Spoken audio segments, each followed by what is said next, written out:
Hello everyone. जैसे कि आपने मेरे वीडियोस में देखे हैं कि मैंने अपने अकाउंट्स और इको के बेसिक क्लियर कर चुकी हूँ।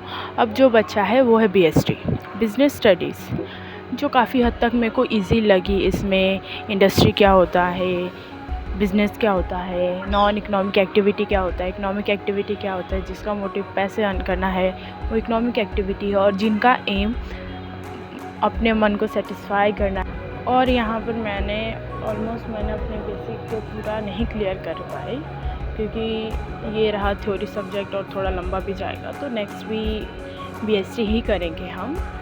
एंड बस यही कि काफ़ी इजी था बीएससी, अगर करो तो मन लगा के अच्छे से, ठीक है। जो भी फिर मैंने नोट्स बनाए थे उसे रिवाइज़ करा, आराम से पढ़ा, तो मेरे दिमाग में फिट हो चुका है। तो ऐसा कोई प्रॉब्लम नहीं था कि समझ में नहीं आया, समझ में आ गया। Thank you so much for watching my video. इसी चीज़ को कंटिन्यू करेंगे। Bye bye.